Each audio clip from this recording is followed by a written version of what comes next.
Shalom. Selamat sore jemaat yang terkasih dalam Tuhan. Sudah siap meninggalkan tahun 2023? Mau nggak mau harus siap ya Bapak Ibu. Ada rasa syukur? Puji Tuhan. Kita akan siapkan hati kita dalam ibadah kita pada saat sore hari ini menutup mengakhiri tahun 2023, mempersiapkan diri kita untuk masuk di tahun yang baru dalam perjalanan yang baru bersama dengan Tuhan. Kita ambil waktu teduh sejenak mempersiapkan hati kita untuk boleh datang dalam ibadah padanya sore hari ini.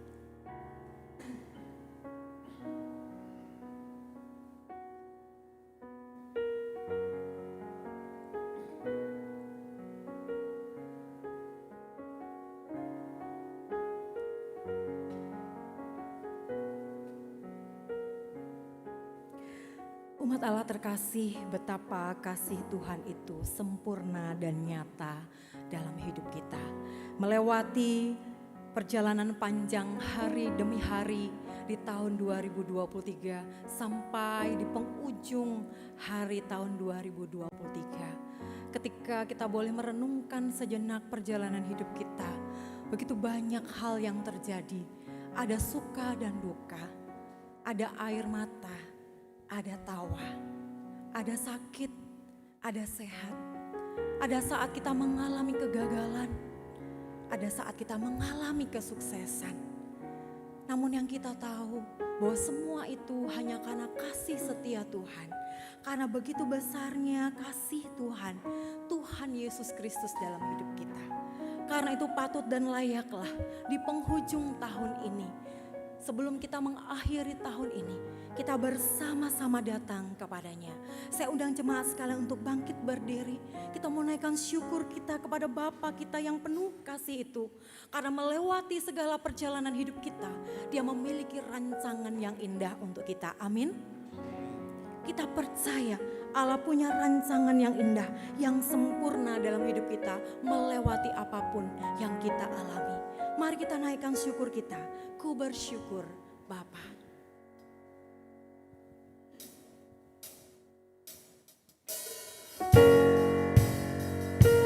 Banyak yang Kau perbuat dalam hidup Tuhan, rancangan indah terjadi di hidup. Ku bersyukur Tuhan.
Bapak Ibu yang dikasihi Tuhan, di ibadah penghujung tahun 2023 ini, kita datang ke hadapan Tuhan untuk menyembah Dia, memuliakan Dia.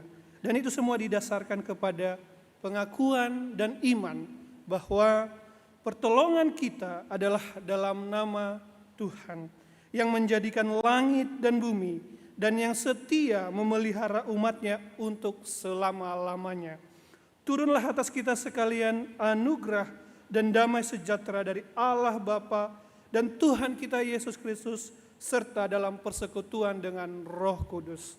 Amin. Gloria Patri, kupujimu Tuhan. Kita akan pujikan pujian ini dari refnya. Biarlah kita mau menaikkan segala pujian kita bagi yang maha mulia, yang maha tinggi, yang kasih setianya tidak pernah habis dalam kehidupan kita. Yang kita rasakan sepanjang tahun 2023 sampai di hari yang terakhir ini. Karena itu mari kita muliakan Dia, kita puji Dia, Allah kita yang maha mulia dan maha tinggi. Terpujilah Tuhan yang maha mulia. Terpujilah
pujian kita, ketika kita mengatakan kemuliaan-Mu di tempat maha tinggi, Dia Allah yang maha mulia, yang kasih-Nya tidak pernah berubah, yang kasih-Nya kekal, yang Dia senantiasa mengasihi hidup kita.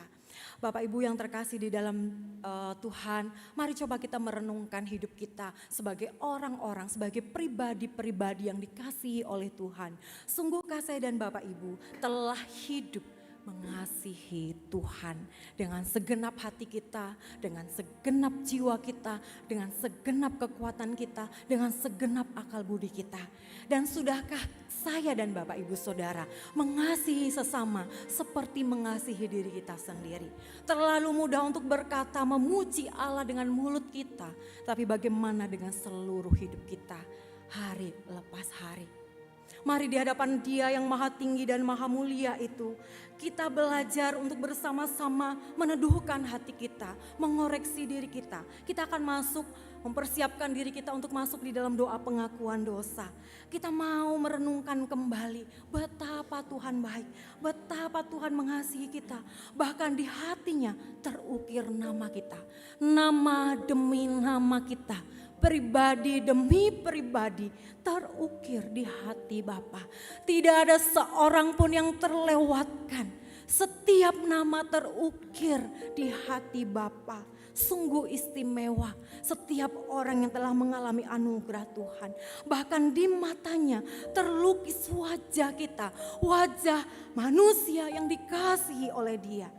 Semua itu bukan karena kuat dan gagah kita, tapi hanya karena kemurahan hati Tuhan, hanya karena karya salib Tuhan yang sangat bernilai, bahkan tak ternilai karena terlalu besar dan sungguh berharga kasih-Nya. Mari merenungkan dalam kehidupan kita, bukankah kita seringkali terjatuh dan terjatuh di dalam dosa, dalam ketidaksetiaan kepada Tuhan, di dalam kehidupan yang menjauh dari Tuhan, dalam kehidupan dalam relasi yang tidak intim dengan Tuhan. Seringkali kita tidak memiliki waktu untuk dekat dengan Tuhan. Bahkan di dalam relasi kita dengan keluarga kita, dengan sesama kita, dengan jemaat Tuhan. Di situ mari kita lihat dan renungkan bagaimana hidup kita. Tetapi ketika kita terjatuh, Tuhan tak pernah lelah untuk datang menghampiri kita. Karena Dia begitu mengasihi kita. Karena Dia tidak menginginkan seorang pun di antara kita binasa. Karena itu Dia tidak pernah lelah untuk datang menghampiri kita saat kita sengaja menjauhkan diri kita dari Tuhan. Betapa Dia mengasihi, betapa besar dan mulia kasih-Nya kepada kita pribadi lepas pribadi. Karena itu bersama-sama dengan merenungkan pujian ini tiada bernilai. Mari kita bersama dengan Tuhan, berdua bersama dengan Tuhan, merenungkan betapa besar kasih Tuhan bagi hidup kita. Betapa berharga dan mulia karya Yesus di atas kayu salib yang tidak menginginkan seorang pun dari kita binasa. Tiada ternilai pujian persiapan kita dalam pengakuan dosa.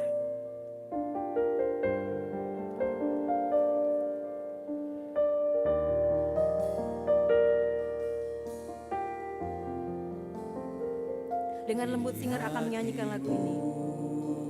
Kita boleh mengikutinya dengan suara yang lembut. Namaku di matamu, terlukis wajahku, bukan karena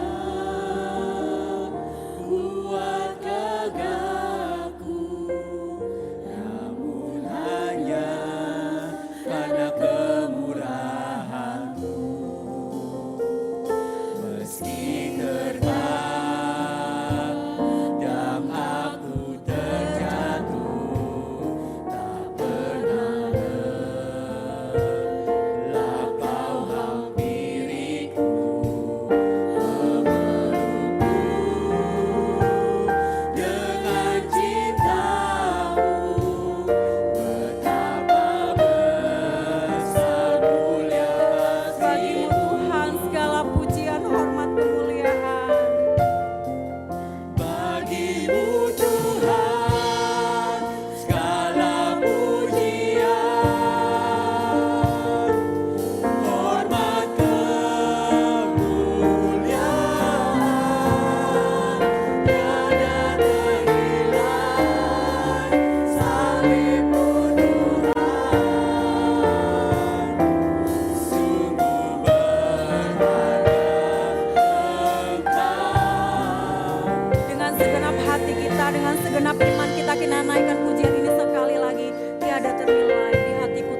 diriku Tuhan.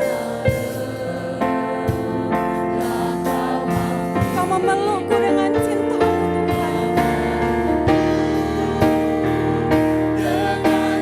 Betapa besar mulia kasih-Mu Tuhan. Bagimu Tuhan segala pujian.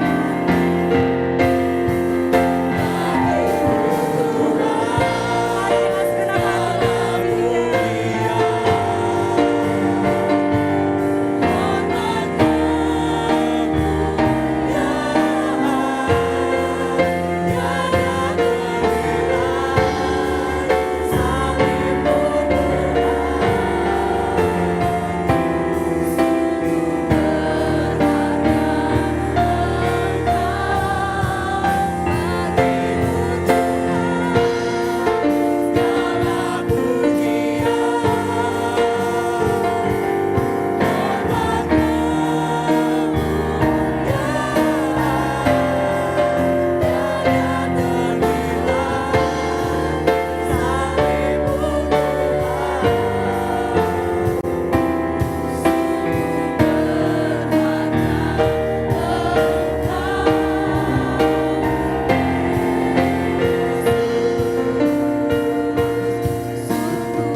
Silakan duduk Bapak Ibu yang dikasihi Tuhan.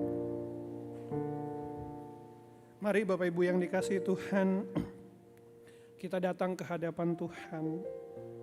Seperti lagu yang tadi baru dinyanyikan, kita tahu bahwa salib itu tiada ternilai, teramat berharga di dalam kehidupan kita. Tetapi adakah kita sungguh-sungguh merasakan anugerah yang besar di dalam pengorbanan Tuhan Yesus di atas kayu salib? Dan kita meresponinya dengan hidup di dalam Dia. Sepanjang tahun ini Bapak kasih Tuhan, adakah kita sungguh-sungguh merasakan anugerah demi anugerah yang terus tercurah di dalam kehidupan kita? Mungkin ada kegagalan, ada keberhasilan, tetapi adakah Tuhan di sana? Mari kita berdoa, kita mengakui segala dosa kita di hadapan Tuhan.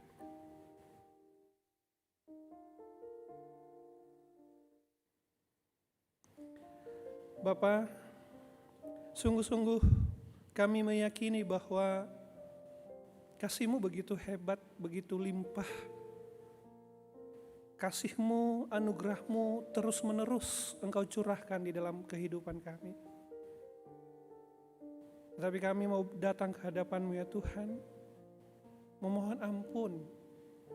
Karena kami seringkali tidak meresponi anugerah demi anugerah yang sudah Tuhan nyatakan di dalam kehidupan kami. Kami berkata bahwa anugerah-Mu itu besar, anugerah-Mu itu bernilai, anugerah-Mu itu menyelamatkan kami. Tetapi sesungguhnya seringkali kami tidak menghidupinya. Justru kami seringkali terbelenggu oleh dosa dan kesalahan kami. Kami seringkali tidak hidup seperti orang-orang yang sudah mendapatkan anugerah, seperti orang-orang yang sudah mendapatkan karya keselamatan. Kami seringkali hidup di dalam belenggu dosa, hawa nafsu, kesombongan. Kami seringkali hidup di dalam berbagai kegagalan-kegagalan kami. Kami seringkali hidup mengasihani diri kami sendiri. Kami seringkali hidup sebagai orang-orang yang tertuduh oleh kegagalan kami, tertuduh oleh dosa-dosa kami. Seakan-akan tidak ada karya pengampunan yang sudah Tuhan curahkan di dalam kehidupan kami. Kami seringkali hidup ya Tuhan, tidak mengekspresikan apa yang sudah kami rasakan. Tuhan mengasihi kami sedemikian limpah. Dan seharusnya kami juga mengasihi orang-orang yang ada di sekitar kami dengan limpah juga. Justru seringkali kami mendapati diri kami menyakiti hati sesama kami, menyakiti hati anak-anak, menyakiti hati suami, istri kami, menyakiti hati mertua, menantu kami ya Tuhan. Untuk itu kami datang ke hadapan-Mu Tuhan. Biarlah kami boleh sungguh-sungguh kembali merasakan betapa anugerah-Mu besar yang telah menyelamatkan kami. Betapa Engkau mengasihi kami. Ketika kami datang tersungkur malu di hadapan Tuhan karena dosa dan kesalahan kami. Terima kasih ya Tuhan. Kami sungguh percaya ketika kami datang dengan menundukkan diri, Engkau akan membuka tangan-Mu. Engkau akan merangkul kami. Engkau akan menopang kami. Dan biarlah itu boleh menjadi kekuatan di dalam hidup kami. Di dalam perjalanan kehidupan selanjutnya. Kami semakin hidup serupa dengan Engkau. Ini doa kami ya Tuhan. Hanya dalam nama Yesus Kristus Putra-Mu kami mengucap syukur. Amin. Bapak Ibu yang dikasihi Tuhan, saya mengundang kita untuk berdiri. Berita anugerah pada kesempatan akhir tahun ini terambil dari 1 Yohanes 4 ayat 9 dan 10. Demikian firman Tuhan. Dalam hal inilah kasih Allah dinyatakan di tengah-tengah kita, yaitu bahwa Allah telah mengutus anaknya yang tunggal ke dalam dunia, supaya kita hidup olehnya. Inilah kasih itu, bukan kita yang telah mengasihi Allah, tetapi Allah yang telah mengasihi kita dan yang telah mengutus anaknya sebagai pendamaian bagi dosa-dosa kita. Amin. Puji nama Tuhan yang mendengar doa pengakuan dosa dan pertobatan kita. Dan melalui berita anugerah kita juga kembali boleh merasakan kasih Tuhan yang begitu besar bagi setiap kita. Karena itu mari kita meresponi berita anugerah dan pengampunan yang dari Tuhan dengan pujian dengan apa kan ku balas.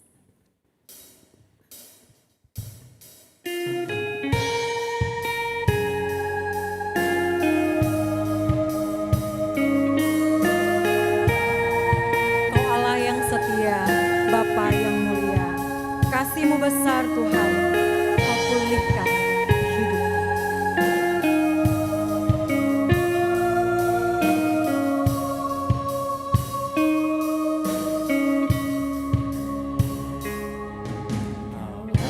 Allah yang setia, Bapa yang mulia, kasih-Mu besar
Tuhan. Sudah capek Bapak Ibu?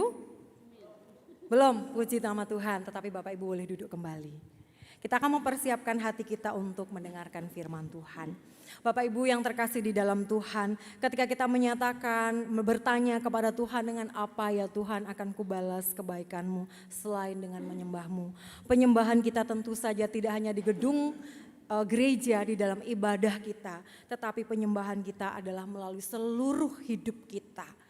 Apakah Bapak dan Ibu sekalian yang terkasih di dalam Tuhan memiliki satu komitmen dalam hidup kita. Tuhan, aku mau menyembah-Mu, bahkan sampai akhir hidupku, aku mau tetap setia, aku mau hidup setia sampai akhir. Amin. Setia sampai akhir. Kita mau memasuki tahun 2024, masih panjang perjalanan ke depan. Kita tidak tahu apa yang akan terjadi di sana. Entahkah ada suka, duka, sehat ataupun sakit, kegagalan ataupun sukses. Apakah Bapak dan Ibu mau setia sampai akhir? Amin. Kita butuh kekuatan dari firman Tuhan yang akan menolong kita. Supaya ketika kita berkata, aku mau setia sampai akhir Tuhan. Kita tidak jalan tersesat. Tetapi firman Tuhan yang akan menuntun kita. Karena itu mari kita siapkan hati kita untuk mendengarkan firman Tuhan. Kita siapkan melalui pujian sampai akhir hidupku.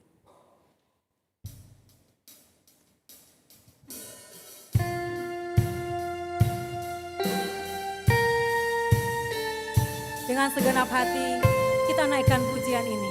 Dengan iman kita bahwa sungguh Dia adalah Bapa yang mengenal setiap kita.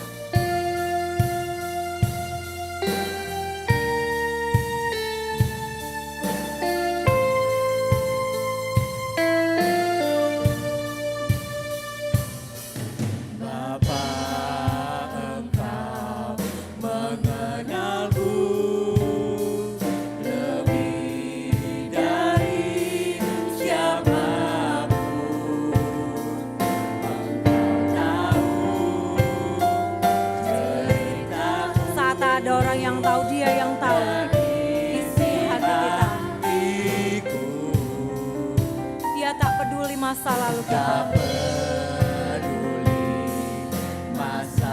Dia tetap memilih kita.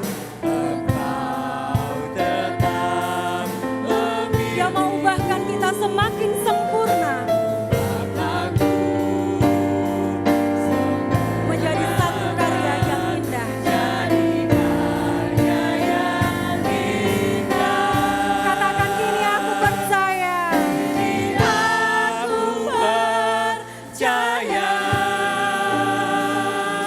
Tiada yang mustahil.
kita berdoa.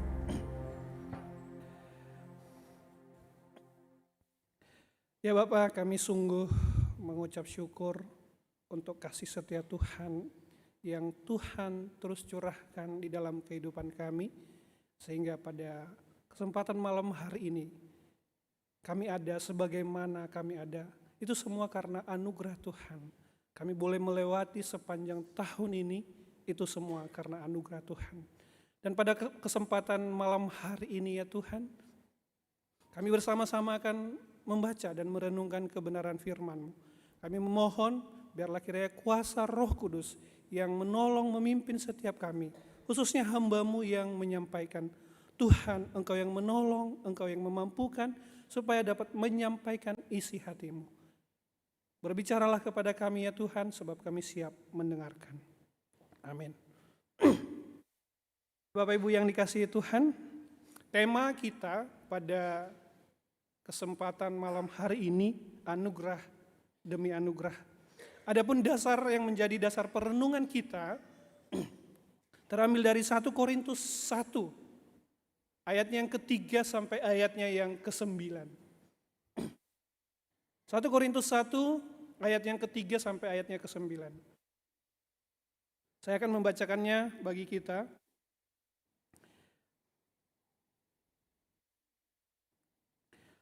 Anugerah dan damai sejahtera dari Allah Bapa kita dan dari Tuhan Yesus Kristus menyertai kamu. Ayat yang keempat, aku senantiasa mengucap syukur kepada Allahku karena kamu atas anugerah Allah yang diberikannya kepada kamu dalam Kristus Yesus. Sebab di dalam Dia kamu telah menjadi kaya dalam segala hal, dalam segala macam perkataan, dan dalam segala macam pengetahuan, sesuai dengan kesaksian tentang Kristus yang telah diteguhkan di antara kamu.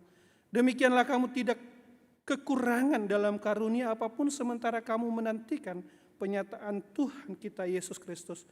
Ia juga akan meneguhkan kamu sampai kepada kesudahannya, sehingga kamu tak bercacat pada hari Tuhan kita Yesus Kristus. Allah yang memanggil kamu kepada persekutuan dengan anaknya, Yesus Kristus Tuhan kita adalah ya, sedemikian jauh kebenaran firman Tuhan. Yang berbahagia ialah kita yang membaca, kita yang merenungkan, dan kita yang terus berjuang melakukan kebenaran firman Tuhan di dalam kehidupan kita hari demi hari. Bapak Ibu yang dikasihi Tuhan, pada zaman dahulu itu ada seorang pedagang. Nah, pedagang ini ia membeli berbagai barang dagangannya di kota. Itu zaman dahulu ya. Dan kemudian ia akan menjual barang dagangannya itu di desanya. Nah, menariknya Bapak kasih Tuhan, di dalam perjalanannya menuju ke kota ia harus melewati satu hutan. Dan hutan itu seringkali dianggap sebagai hutan yang angker, agak menakutkan. Jadi setiap kali pedagang ini melewati hutan itu, dia akan berlari atau memacu kudanya secepat mungkin.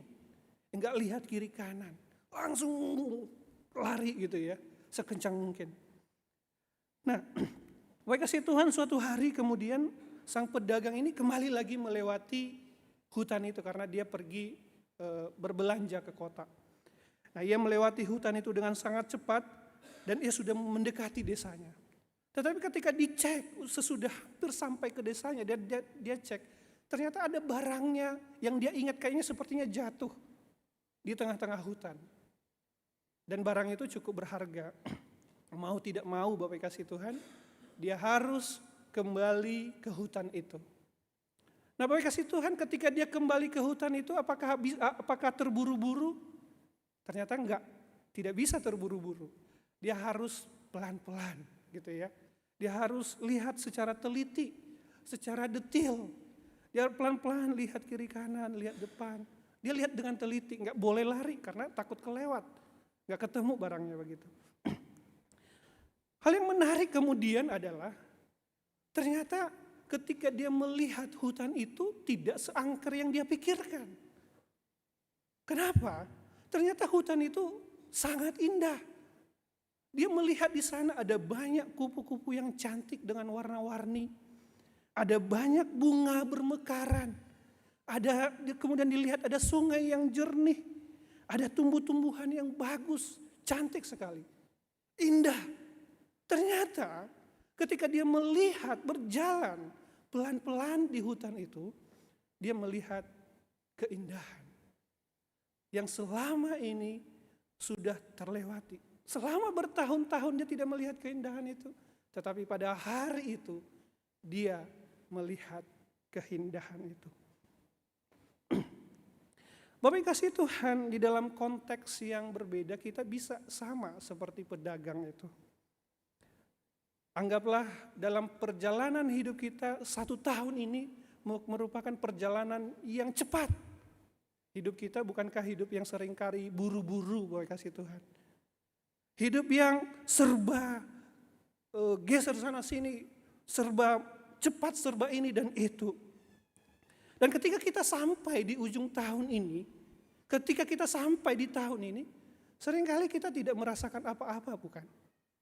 Kita tidak merasakan apa ya, ketika kita berdiri di tempat kita saat ini, kita tidak merasakan apa-apa. Nah untuk itu Bapak kasih Tuhan seperti pedagang itu. Kita seharusnya berhenti sejenak dan kita kembali ke belakang. Kita melambatkan ritme kehidupan kita dan kembali mengingat rangkaian perjalanan demi perjalanan yang sudah kita lewati sepanjang tahun ini. Nah, kasih Tuhan, kalau kita lihat sepanjang tahun ini dengan teliti, dengan detail, dengan pelan-pelan, kita lihat kejadian demi kejadian. Saya percaya Bapak kasih Tuhan, kita akan menemukan keindahan. Kita akan menemukan keindahan demi keindahan. Dan kita sebagai orang percaya, kita akan menemukan hidup perjalanan bersama dengan Tuhan. Dan kita akan menemukan anugerah demi anugerah Tuhan yang terus menyertai kita sepanjang hidup ini. Atau sepanjang tahun ini. Bapak kasih Tuhan, ada satu lagu yang diciptakan oleh William Kauntu. Judulnya Besar Anugerahmu. Dan saya merasa lagu ini sangat memberkati saya begitu ya. Khususnya pada bagian refnya. Dan ketika mengakhiri tahun ini, lagu ini seperti menggambarkan perasaan saya. Dan saya pikir itu juga menggambarkan perasaan Bapak Ibu. Dalam refnya itu dikatakan begini. Besar anugerahmu, berlimpah kasihmu, semakin hari semakin bertambah. Besar anugerahmu, semakin hari semakin bertambah. Tapi kasih Tuhan di dalam lagu ini dengan tepat menggambarkan bahwa anugerah Tuhan itu tidak berkurang. Anugerah yang kita rasakan dari waktu ke waktu tidak berkurang. Tidak statis, tidak berhenti. Tetapi anugerah yang kita rasakan seharusnya dari awal tahun Januari hingga Desember ini kita merasakannya semakin bertambah, semakin bertambah, semakin berlimpah, semakin berlimpah. Bapak Ibu yang dikasihi Tuhan, mungkin kita balik lagi kemudian. Apa sih anugerah itu? Kita mungkin sering mendengar anugerah. Tetapi apa anugerah itu? Nah, Bapak kasih Tuhan, anugerah artinya adalah pemberian yang tidak selayaknya dan tidak sepantasnya diberikan Allah kepada kita. Anugerah bukanlah usaha kita, bukan pekerjaan manusia, tetapi itu merupakan perbuatan Allah di dalam kehidupan kita. Dan pemberian Allah itu berlimpah. Adakah Bapak Ibu menemukan anugerah itu berlimpah di dalam sepanjang tahun ini? Nah, Bapak kasih Tuhan, ketika kita menemukan anugerah Allah itu berlimpah, maka yang keluar adalah ungkapan syukur. Ungkapan syukur. Terima kasih Tuhan, terima kasih, terima kasih, terima kasih, dan terima kasih. Dan itulah yang kemudian keluar juga dari mulut Paulus. Ketika dia melihat jemaat yang ada di Korintus. Paulus mengucap syukur karena anugerah Tuhan itu berlimpah di dalam kehidupan jemaat Korintus. Ucapan syukur yang dia sampaikan itu bukanlah merupakan pendahuluan surat belaka. Tetapi merupakan ungkapan syukur yang sesungguh-sungguhnya yang disampaikan oleh Paulus. Yang mengucap syukur dikatakan di sana senantiasa. Ya Bapak kasih Tuhan, ketika kita mengingat anugerah Tuhan besar, maka hati kita seharusnya mengucap syukur senantiasa. Ucapan syukur oleh Paulus juga tidak dipengaruhi oleh pandangan orang lain kepada dirinya. Kita tahu Bapak kasih Tuhan, jemaat Korintus itu menyerang Paulus sebenarnya. Ada beberapa orang menyerang Paulus dan mempertanyakan kerasulannya. Tetapi itu tidak menghentikan ucapan syukur Paulus kepada Tuhan. Ucapan syukur Paulus juga tidak dibatasi oleh kelemahan orang lain.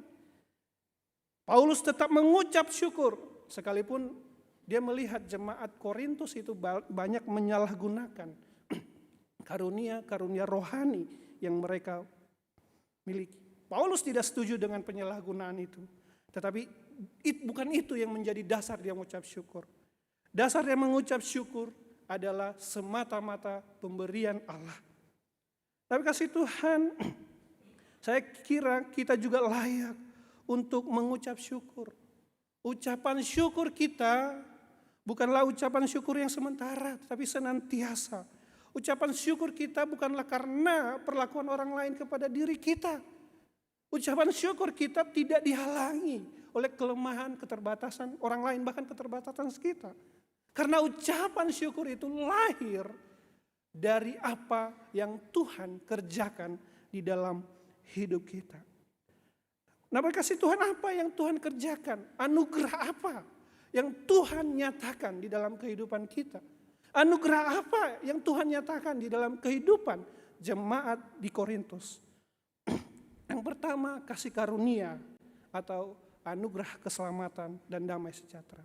Paulus mengatakan begini, kasih Tuhan. Kasih karunia dan damai sejahtera dari Allah Bapa kita dan dari Tuhan Yesus menyertai kamu. Nah, kata kasih karunia di sana berarti karis. Kata yang sama juga digunakan di dalam Efesus 2 ayat 8. Saya akan membacakan di dalam Efesus 2 ayat 8 begini. Sebab karena kasih karunia kamu diselamatkan oleh iman. Itu bukan usahamu, tetapi pemberian Allah. Itu bukan hasil pekerjaanmu. Nah, kasih Tuhan untuk memahami anugerah Allah di dalam hidup kita, maka kita harus memahami dulu kehancuran yang disebabkan oleh dosa. Semakin kita menyadari betapa hancurnya manusia oleh dosa, maka kita akan semakin menyadari betapa hebat dan besarnya anugerah Allah dalam hidup kita. Nah, kasih Tuhan, kondisi apa seperti apa manusia yang jatuh dalam dosa? Yang pertama, secara rohani kita mati. Seorang manusia yang jatuh dalam dosa dan belum mengenal kebenaran, ia adalah orang yang mati secara rohani. Mati secara rohani artinya apa? Mati secara rohani artinya terpisah dengan Allah. Hidupnya terasing dari Allah. Seorang yang mati secara rohani adalah orang yang buta terhadap kedaulatan dan kemuliaan Allah. Ia tidak mau mendengarkan, tidak peka terhadap suara kebenaran dan Roh Kudus. Orang yang mati secara rohani, ia tidak mampu untuk mengasihi Allah. Ia tidak rindu kepada Allah. Dia tidak rindu untuk datang bersekutu menikmati Allah di dalam hidupnya. Dia tidak ada kerinduan sama sekali, mati. Bahkan Allah, dia tidak merasakan Allah berbicara. Bahkan ketika mungkin baca firman Tuhan, dia tidak merasakan apa-apa kasih Tuhan. Kasih Tuhan, kematian rohani ini menyebabkan jiwa itu makin lama makin membusuk. Makin hari wataknya dan karakternya dan hatinya makin tidak baik. Hidupnya makin lama makin tidak kudus dan semakin kotor. Bayangkan Bapak kasih Tuhan, seorang yang sudah melakukan dosa terus menerus dia akan kehilangan kepekaan dan dia tidak merasakan lagi dosa itu sebagai satu kesalahan. Makin lama makin terjerumus. Itu yang pertama. Yang kedua, secara moral dia adalah orang yang terbelenggu. Manusia tidak hanya mati rohani, tetapi secara moral ia juga terbelenggu. Terbelenggu dengan apa? Yaitu diperbudak oleh dosa. Jadi dia hidupnya itu tuh dibelenggu oleh nilai-nilai dunia ini. Nilai-nilai yang menentang Allah. Selain itu, dia dibelenggu atau diperbudak oleh iblis. Iblis berusaha menghasut kita untuk melawan Allah. Menghasut untuk tidak misalnya datang ke gereja, tidak membaca firman-Nya, mendorong untuk hidup di dalam dosa.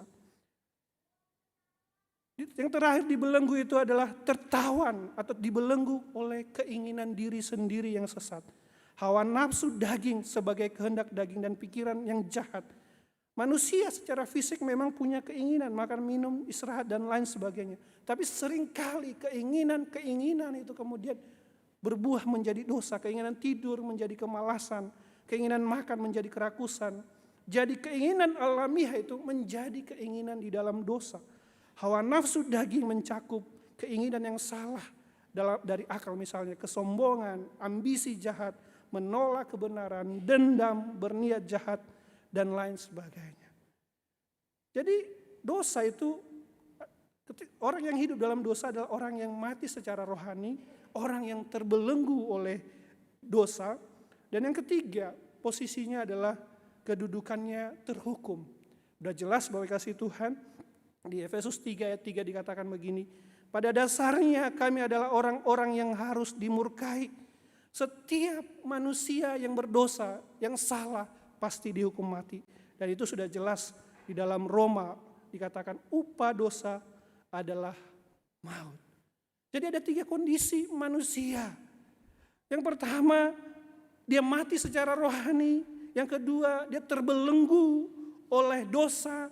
Dan yang ketiga, dia terhukum. Oleh kasih Tuhan, meskipun kita berantakan oleh dosa, Allah di dalam anugerahnya mencurahkan belas kasihannya di dalam Kristus Yesus.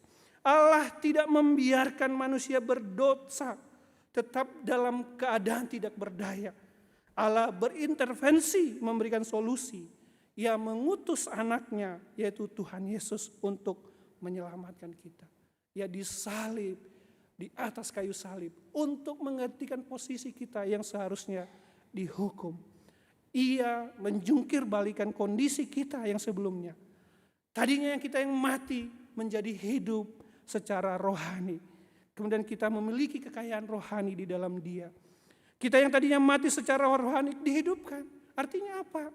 Ketika kita hidup dan berada di dalam Tuhan, sekarang kita peka terhadap suara Tuhan. Kita merindukan Tuhan. Kita mendengar firman-Nya. Kadang-kadang firman-Nya menyentuh hati kita dan kemudian kita terharu, menangis. Bahkan ketika kita mungkin jatuh di dalam dosa, kita akan ditegur dan kita merasa bersalah. Kita datang ke hadapan Tuhan memohon, ampuni aku Tuhan. Kita tidak kebal karena kita mendengar, kita hidup secara rohani. Kita mendengar Ia berbicara kepada kita. Telinga kita yang tadinya tertutup menjadi terbuka oleh kebenaran. Kita tidak lagi menikmati dosa. Statusnya kita yang tadinya terhukum menjadi orang yang dibebaskan. Paulus akan menegaskan betapa berharganya apa yang sudah Tuhan kerjakan. Dalam Efesus dikatakan begini, bahwa kita ini adalah buatan yang diciptakan dalam Kristus Yesus. Kita ini adalah karya agung Allah yang luar biasa, yang seharusnya dihargai. Bapak Ibu kasih Tuhan, ada seorang yang bernama Bob Walkman. Ia ini adalah seorang penjahat yang cukup mengerikan begitu ya di Amerika Serikat. Jadi dia ini mencuri beberapa wanita muda.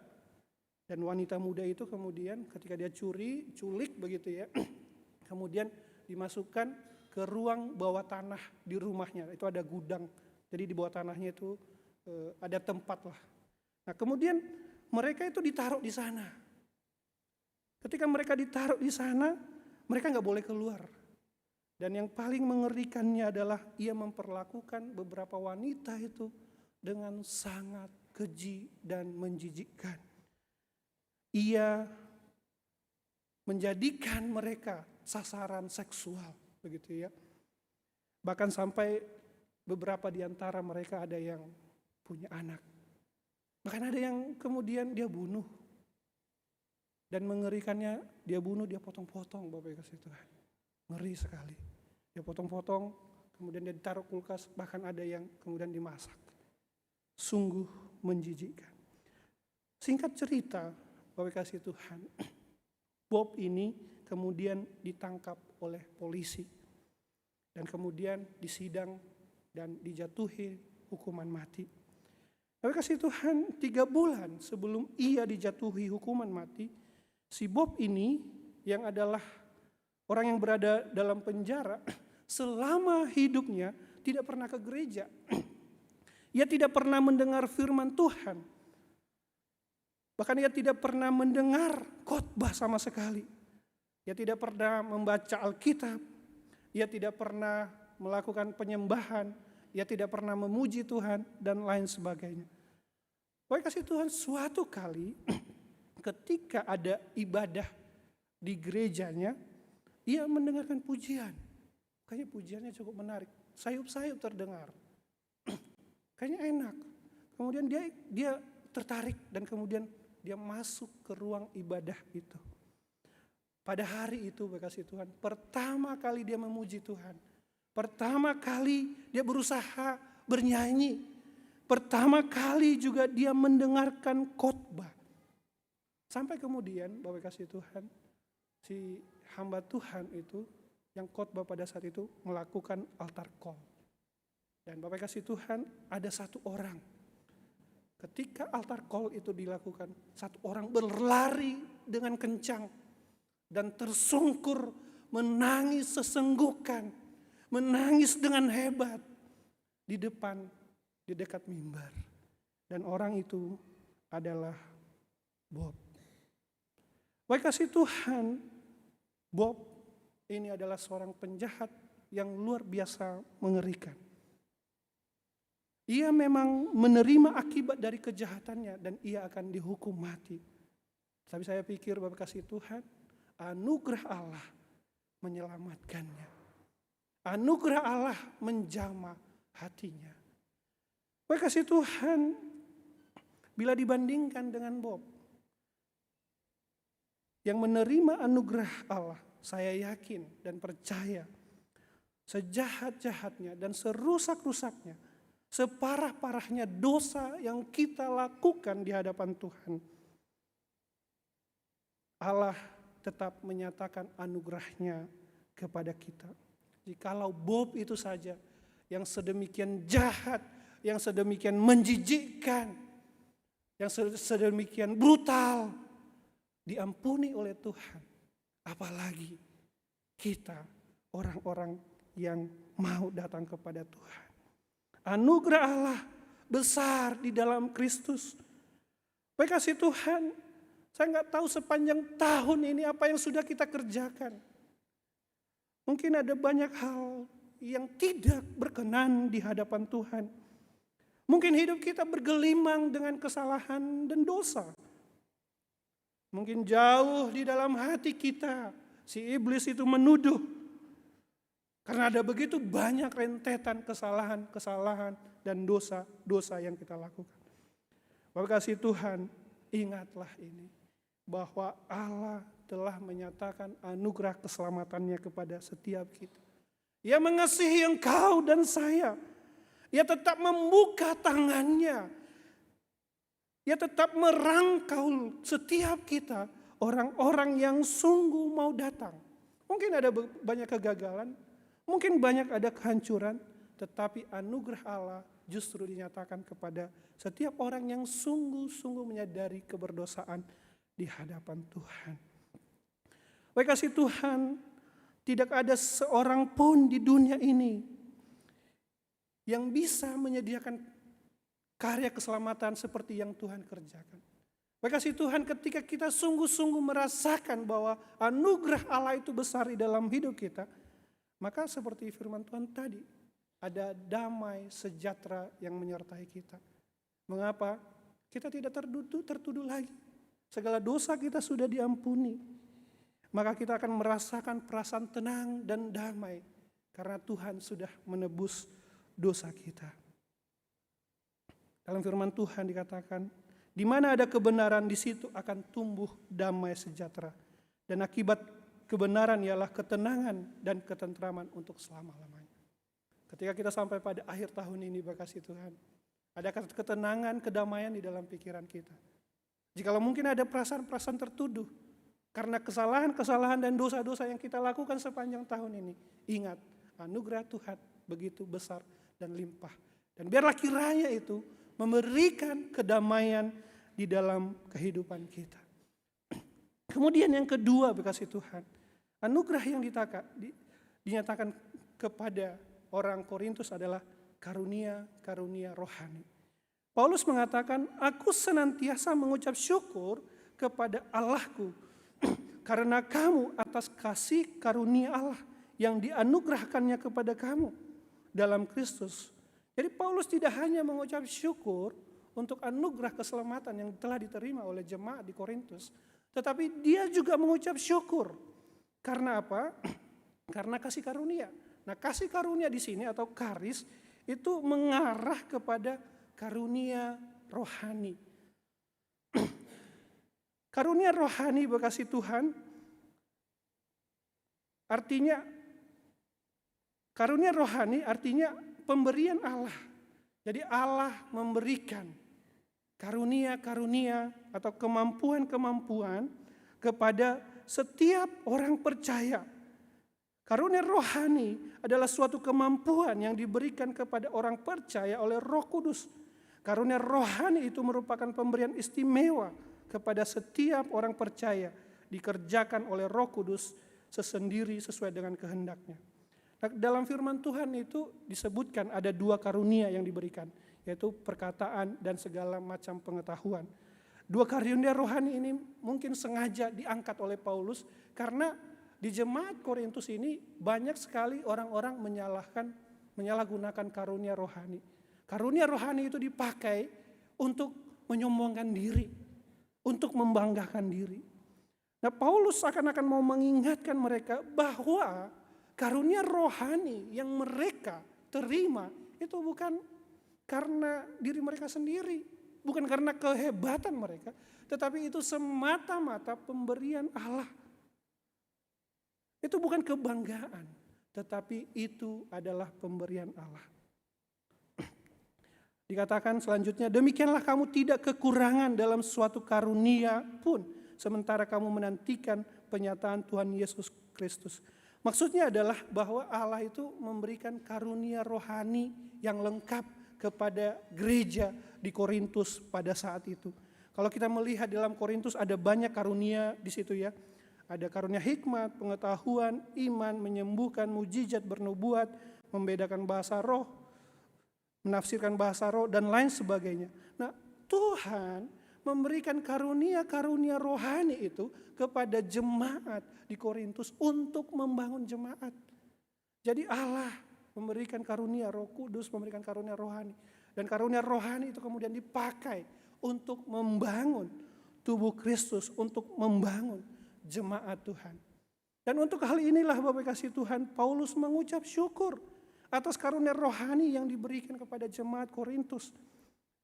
Jadi ketika memandang ke belakang Bapak kasih Tuhan, ketika kita memandang ke belakang dan ketika kita melihat diri kita bahwa Tuhan juga tidak hanya menganugerahkan keselamatan kepada kita, tetapi Ia menganugerahkan karunia rohani.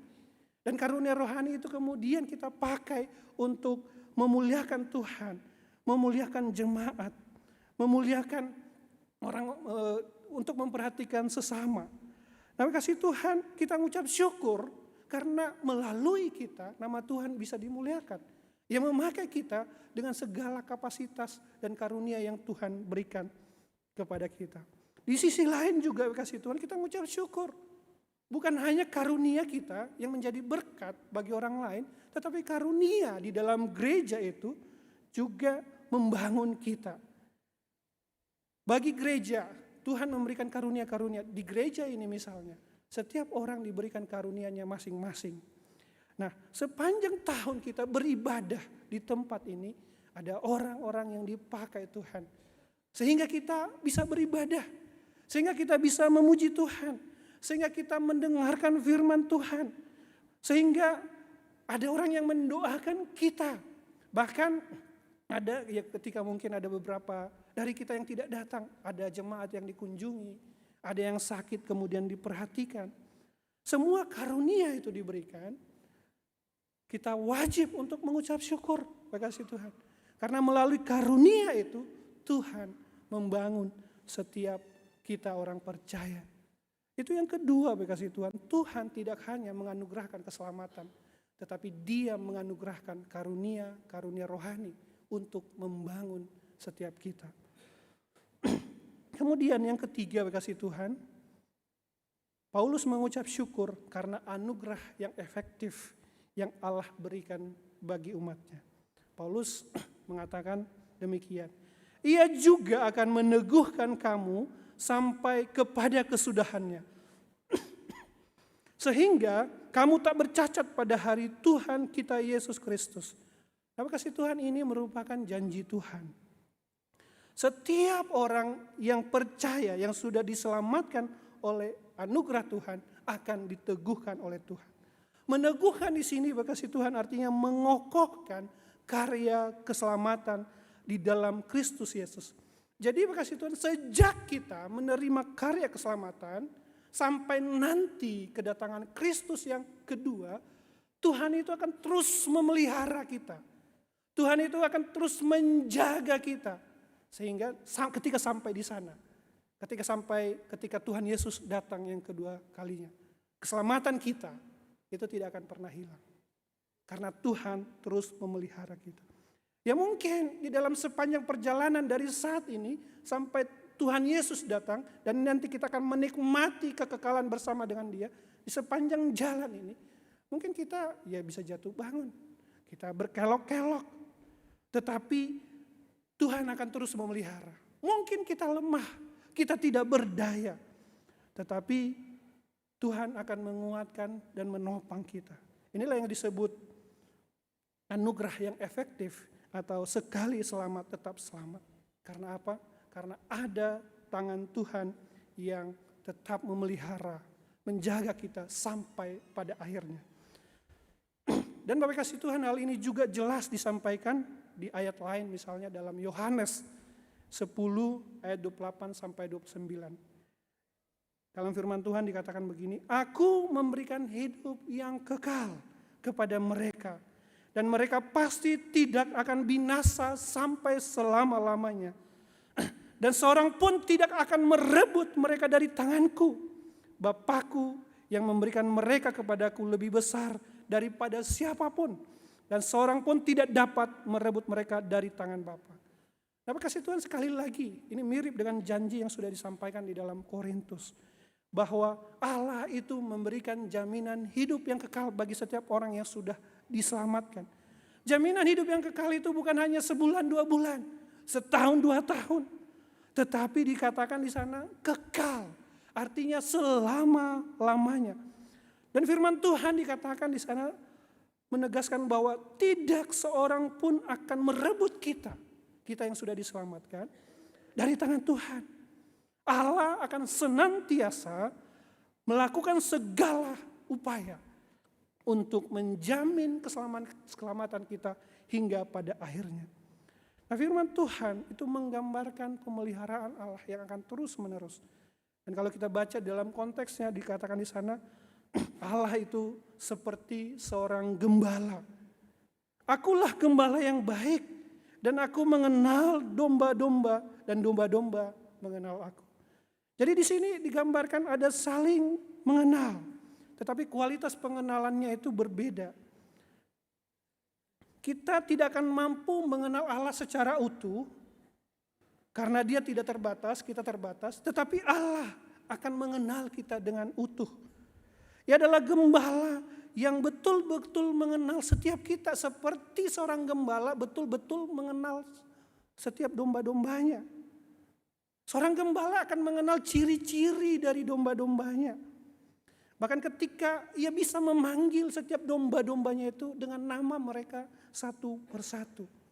Nah, begitu juga dengan Allah, begitu juga dengan Tuhan Yesus. Tuhan Yesus mengenal kita secara mendalam. Dia adalah gembala yang tahu kelemahan kita. Dia yang tahu betapa kita adalah keras kepala dan penurut. Dia tahu siapa yang terluka dan tidak terluka. Allah tahu segala sukacita dan beban kita. Dia tahu segala pergumulan kita. Dia tahu segala kegagalan kita. Dia tahu segala kebutuhan kita. Dia tahu siapa kita, kasih Tuhan. Dia mengenal setiap kita. Sehingga ketika Dia mengenal setiap kita, maka Ia akan memelihara kita sampai sesuai dengan kebutuhan kita sampai pada akhirnya. Dalam Mazmur 23 digambarkan segembala itu ia akan memelihara domba-dombanya. Ia akan memberi mereka makan, ia akan memberi mereka minum. Dan jikalau ada domba yang menghadapi bahaya, si gembala itu akan menyelamatkan. Dia akan mengarahkan si domba-domba itu kepada jalan yang benar. Dan itulah yang Allah lakukan. Di dalam sepanjang keselamatan kita sampai kedatangannya yang kedua kali, Allah akan terus memelihara, menyertai setiap kita. Wahai kasih Tuhan, ada satu tebing yang terkenal di Australia. Nama tebing itu adalah tebing Gap. Nah, mengapa ini namanya tebing Gap? Karena tebing tersebut menjadi tujuan orang-orang putus asa. Dan tujuan orang-orang yang hampa hidupnya. Tujuan orang-orang yang ingin mengakhiri hidupnya. Dan rata-rata orang yang datang ke sana adalah orang-orang yang merasa lemah secara kejiwaan. Orang-orang yang merasa terbuang. Orang-orang yang terluka, orang-orang yang hampa. Orang yang merasa tidak diterima, orang yang merasa rendah diri. Orang yang mengalami kegagalan demi kegagalan di dalam hidupnya dan sepertinya tidak ada jalan keluar lagi. Mereka datang ke sana, ke tebing Gap dengan satu tujuan, mengakhiri hidupnya. Makasih Tuhan, suatu hari ada seorang wanita. Wanita ini diputuskan oleh pacarnya. Dan ternyata pacarnya itu sudah punya istri begitu ya. Dan dia merasa seperti sampah. Merasa seperti kotoran yang dibuang begitu saja. Dan celakanya lagi dia tidak punya tempat untuk berbicara atau menyampaikan keluh kesahnya. Akhirnya ia pergi ke tebing Gap itu untuk mengakhiri hidupnya. Ketika ia sampai di sana dan ia sudah bersiap-siap untuk mengakhiri hidupnya, dia sudah sepertinya mau melompat ke bawah ke tebing itu, dan di bawah itu ada batu-batu yang tajam. Begitu dia lompat mungkin tubuhnya akan tercabik, kemudian akan dihantam ombak lalu menghilang begitu saja. Dan kasih Tuhan, ketika dia berusaha mengakhiri hidupnya, kemudian ada seorang tua mengajaknya bicara. Hei, apa yang sedang kamu lakukan? Ya, aku mau mengakhiri hidupku. Kemudian tunggu sebentar, jangan dulu, nanti saja. Nanti ada waktu yang terbaik, waktu yang kamu akan melihat matahari yang bagus. Sini dulu, ayo dulu datang mampir ke gubukku. Dan memang ada di sebelah itu ada gubuk atau tempat tinggal. Nah kemudian ya dengan berbagai ajakan, hasutan begitu ya. Akhirnya si perempuan itu menunda mengakhiri hidupnya. Dia kemudian mengikuti sang pria itu dan mereka berbicara. Dan mereka bicara lama sekali. Sampai-sampai dia melupakan apa yang menjadi tujuannya. Dia menumpahkan segala keluh kesahnya kepada orang itu, si kakek itu yang bernama Don Richie. Don Richie mendengarkan begitu ya, dengan penuh empati. Dia mendengarkan segala pergumulan-pergumulan yang dirasakan oleh sang perempuan itu. Dan pada akhirnya, pada hari itu, si perempuan itu tidak memutuskan untuk tidak mengakhiri hidupnya.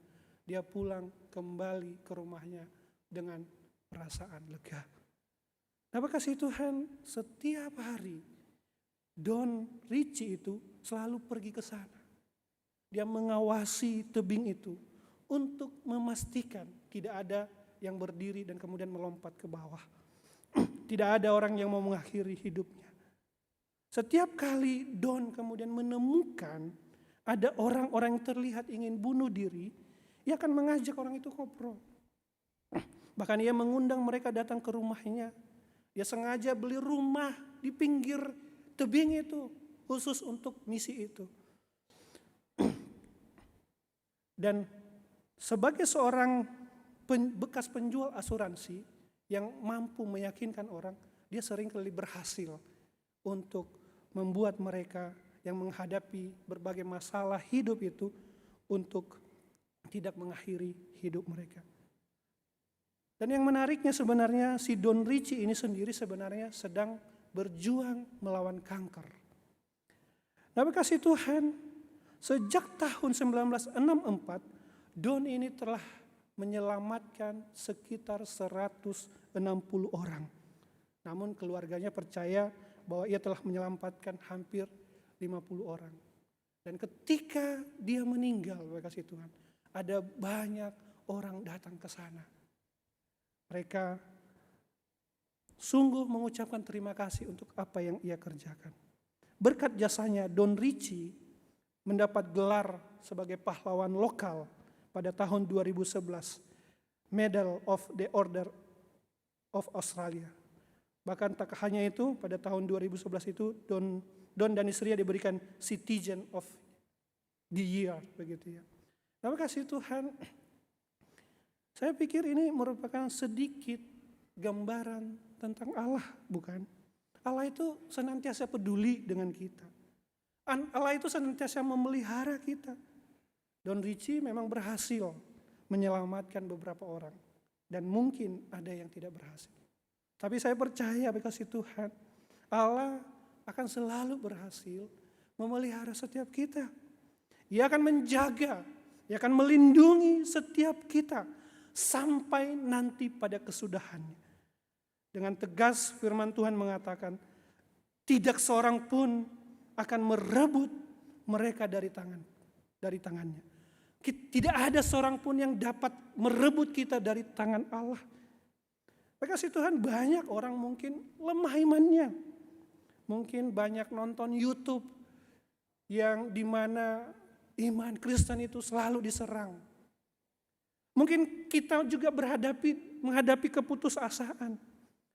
Mungkin kita menghadapi banyak kondisi-kondisi yang mengerikan, kasih Tuhan. Tetapi ingatlah bahwa Allah itu senantiasa menggenggam kita. Ia akan selalu merangkul kita. Kita mungkin bisa sangat kecewa. Orang mungkin bisa mematahkan semangat kita. Mungkin kita betul-betul putus asa di dalam mengikut Tuhan. Tetapi ingat, Ia akan selalu ada. Ia akan selalu hadir, merangkul, menyelamatkan setiap orang-orang yang percaya kepadanya. Nah, kasih Tuhan, kita mungkin ingat tentang kisah Ayub. Allah mungkin mengizinkan iblis membuat Ayub menderita dengan sangat hebat. Ayub kehilangan hartanya. Ayub kehilangan anak-anaknya. Ayub kehilangan orang-orang yang dia kasihi. Ia kehilangan kesehatannya. Bahkan orang-orang, sahabat-sahabatnya justru menjadi penghibur sialan. Namun satu hal yang tidak bisa dilakukan si jahat. Dia tidak bisa mengambilnya dari Tuhan. Nah, kasih Tuhan, dalam Roma 8 ayat 35 dikatakan, siapakah yang akan memisahkan kita dari kasih Kristus? Penindasan, atau kesesakan, atau penganiayaan, atau kelaparan, atau ketelanjangan, atau bahaya, atau pedang? Tidak ada. Tidak ada yang dapat memisahkan kita dari kasih Allah. Sebab Allah akan merangkul, menggenggam setiap kita di dalam tangannya.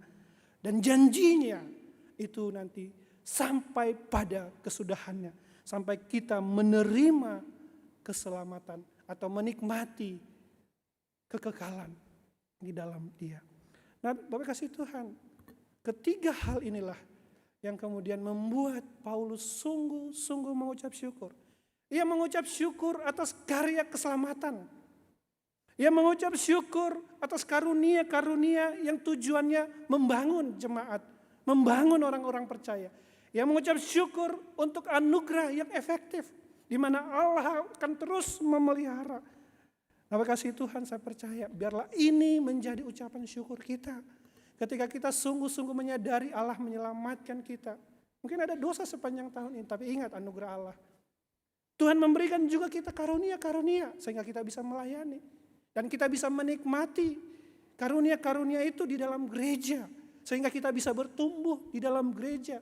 Kita mengenal firman Tuhan. Melalui firman Tuhan, melalui ibadah-ibadah, melalui persekutuan-persekutuan kita dikuatkan, dihibur. Dan kita mengucap syukur untuk anugerahnya yang efektif. Terima kasih Tuhan, biarlah di akhir tahun ini kita bisa memandang keindahan yang sudah Allah kerjakan di dalam hidup kita. Terima kasih Tuhan, mari kita menundukkan kepala kita. Saya mengundang untuk liturgos, singer untuk menyanyikan Besar Anugerah-Mu.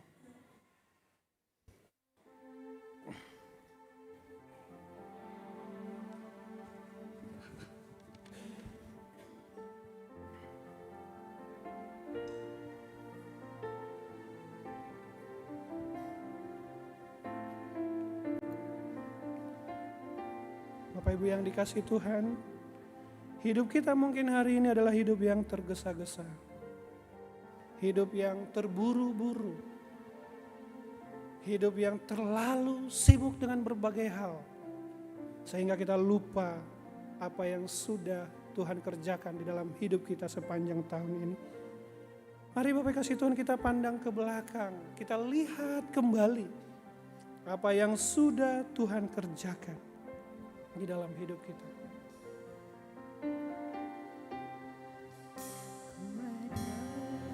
Singer saja menyanyikan dengan lembut.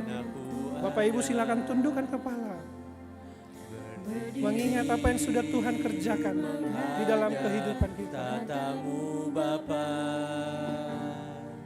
semua karena anugerah-Mu yang telah selamatkanku. Ku hidup dalam segala kelimpahan. Ku layak untuk melayani Tuhan. Semua karena anugerah-Mu tercurah bagiku. Besar anugerah-Mu. Besar anugerah Tuhan di dalam hidup kita. Anugerah Tuhan itu tidak berkurang. Anugerah Tuhan itu tidak statis, tetapi bertambah dari waktu ke waktu. Semakin bertambah besar anugerah-Mu. Mari kita bersama-sama menyanyikan besar anugerah. Sebagaimana ku ada, berdiri menghadap tatamu Bapa. Semua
kepala sekali lagi, Bapak kasih Tuhan. Mari kita melihat kembali kehidupan kita sepanjang tahun ini. Kita lihat secara perlahan-lahan, secara detail, apa yang kita temukan di sana. Dari bulan Januari, Februari, Maret, hingga akhir tahun ini. Mungkin ada banyak hal yang sudah kita rasakan. Kita mungkin menemukan ada banyak pencapaian, ada keberhasilan, ada target-target yang berhasil kita capai sesuai dengan yang kita rencanakan. Ada kondisi ekonomi yang membaik. Ada yang mungkin mendapatkan pekerjaan yang baru. Ada yang mendapatkan promosi.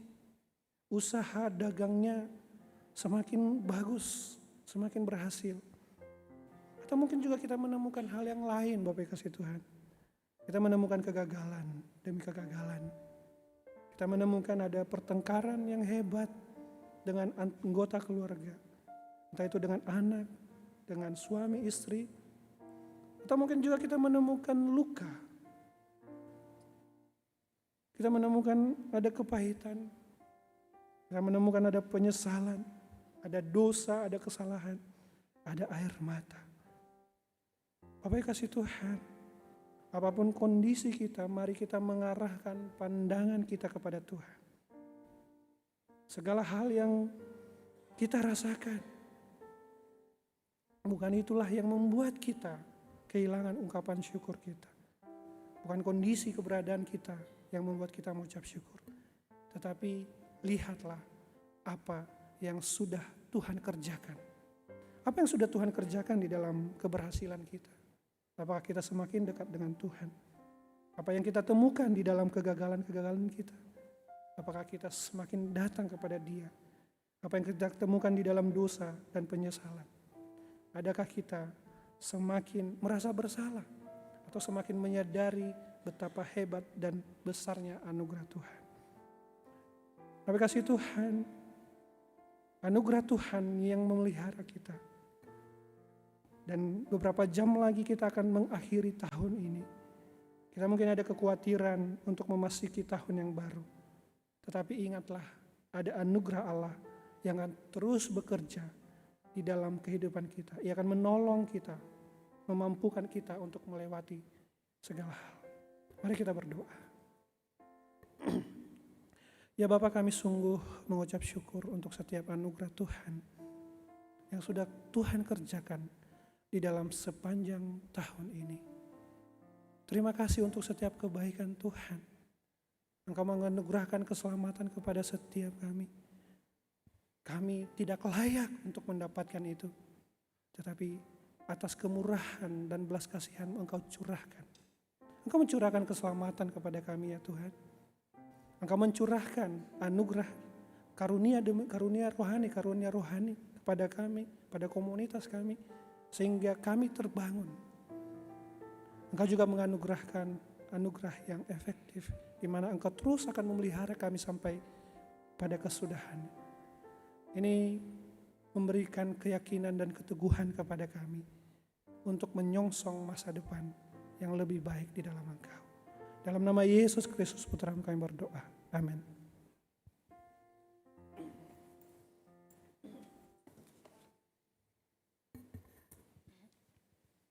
Puji nama Tuhan, Bapak Ibu diberkati oleh firman Tuhan. Amin. Bersyukur dan berterima kasih kepada hambanya, Bapak Evangelis Tio, yang Tuhan pakai untuk memberkati kita pada sore hari ini melalui kebenaran firman Tuhan. Mari kita meresponi firman Tuhan dengan sekali lagi kita datang untuk mengikrarkan pengakuan iman kita. Saya undang Bapak, Ibu, dan Saudara untuk bangkit berdiri. Marilah kita bersama-sama dengan gereja di segala abad dan tempat mengikrarkan pengakuan iman kita, surut dengan pengakuan iman rasuli demikian. Aku percaya kepada Allah, Bapa yang Maha Kuasa, Halik langit dan bumi, dan kepada Yesus Kristus anaknya yang tunggal Tuhan kita, yang dikandung dari Roh Kudus, lahir dari anak darah Maria, yang menderita sengsara di bawah pemerintahan Pontius Pilatus, disalibkan, mati dan dikuburkan, turun ke dalam kerajaan maut.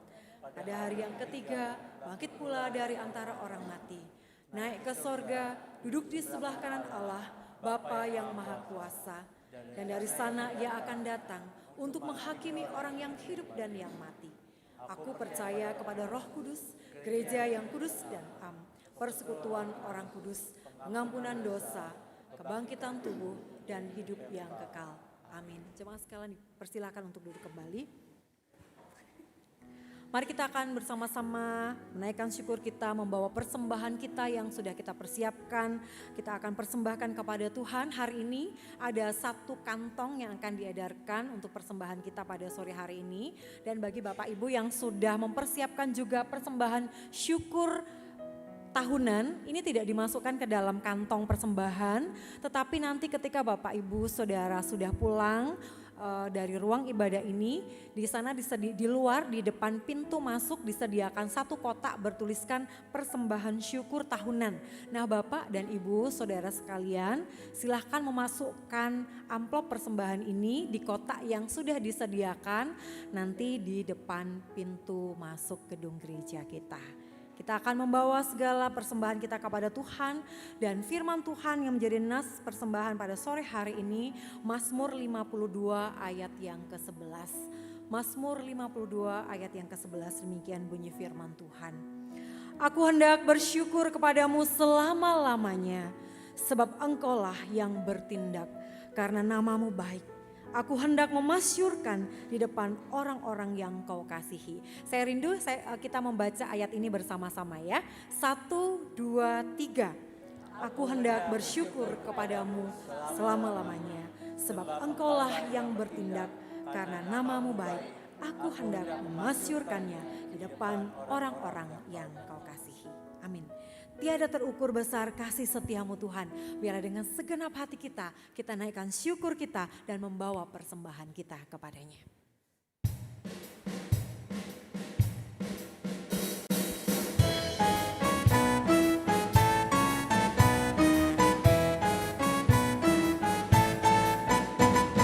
Tiada terukur besar kasih setiamu Tuhan. Panjang dan lebarnya melebihi lautan. Jauh tinggi mengatasi langit. Dalamnya tak dapat kuselami. Kasih setiamu besar selamanya. Kasih setiamu besar selamanya. Hatiku bersyukur, jiwaku. Hatiku bersyukur, jiwaku memuji, mulutku pun bersorak memuji Engkau, Yesus. Ajaib perbuatanmu, besar anugerahmu, takkan berhentiku memuji namamu. Tiada terukur.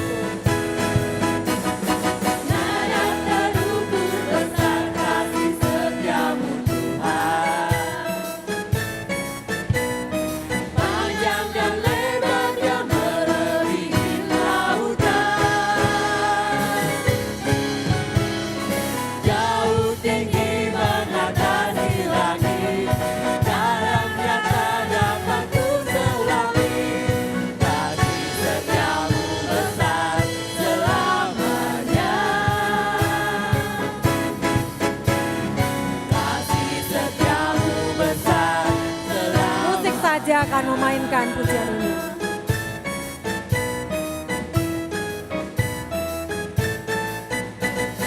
Tiada terukur besar kasih setiamu Tuhan. Panjang dan lebarnya melebihi lautan. Jauh tinggi mengatasi langit. Dalamnya tak dapat kuselami.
menyerahkan doa syafaat kita.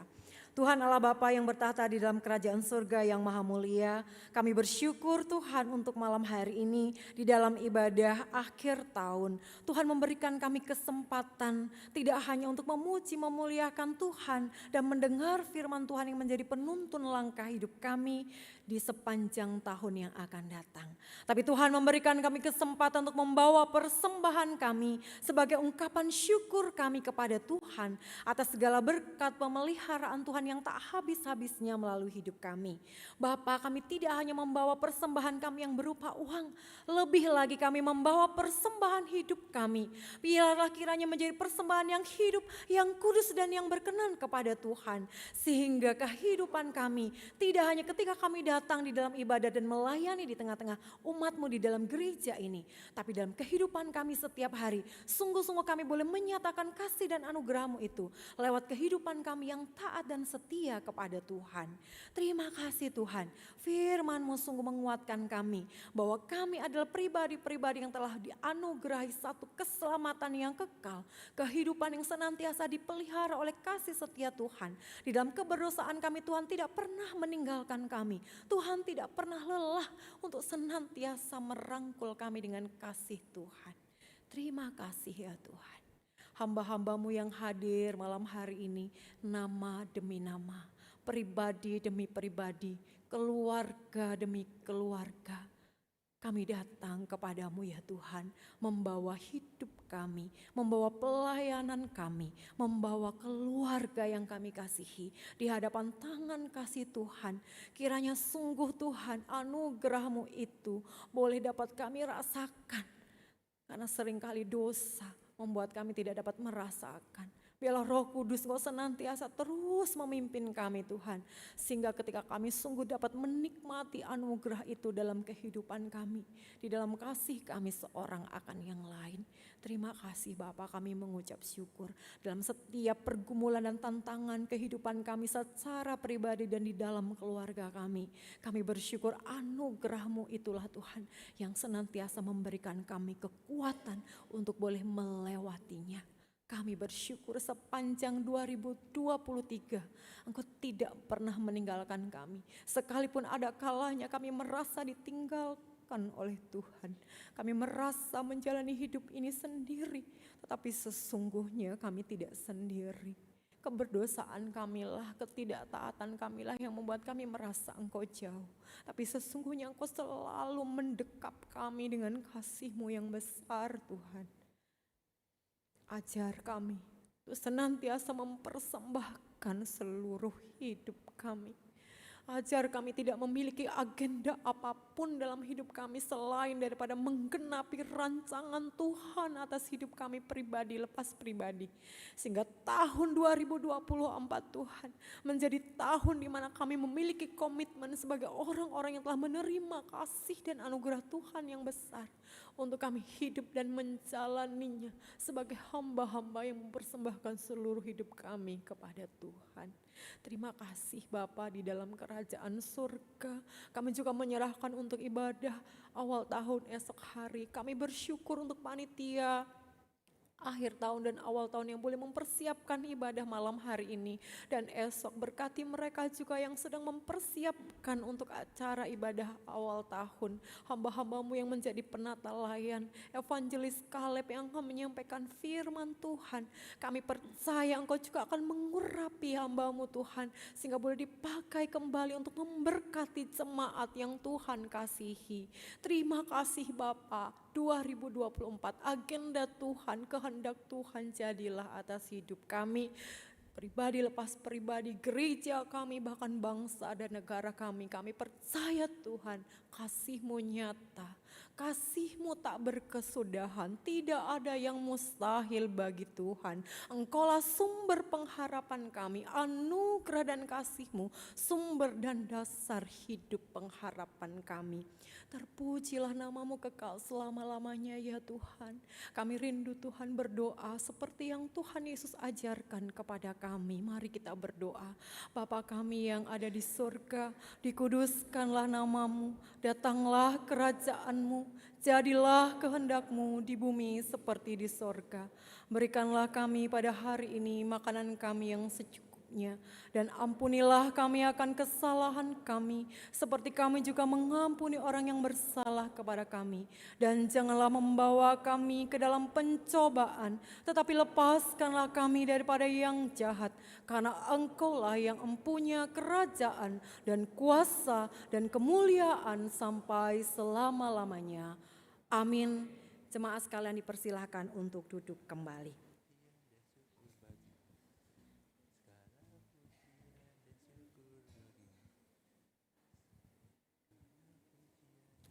Jemaat yang terkasih di dalam Tuhan, mari sekali lagi kita akan membawa segala pujian, hormat, kemuliaan itu kepada Tuhan. Saya mengundang Bapak Ibu Saudara untuk kembali bangkit berdiri. Kita akan membawa segala syukur dan kemuliaan, pujian, hormat kita kepada Allah yang kita sembah dan kita muliakan dalam seluruh ibadah kita. Segala pujian dan syukur bagimu, Allah yang mulia, kuduslah namamu.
Bapak Ibu yang dikasihi Tuhan,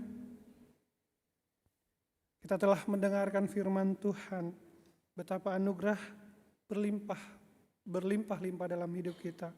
Makin hari makin bertambah, yang terus Tuhan curahkan dalam kehidupan kita. Biarlah kita boleh sungguh-sungguh merasakannya, dan hidup kita boleh dipenuhi kemenangan demi kemenangan. Dan marilah kita menerima berkat dari Tuhan. Tuhan memberkati kita dan melindungi kita. Tuhan menyinari kita dengan wajah-Nya dan memberi kita kasih karunia. Tuhan menghadapkan wajah-Nya kepada kita dan memberi kita damai sejahtera. Amin. Amin, Song.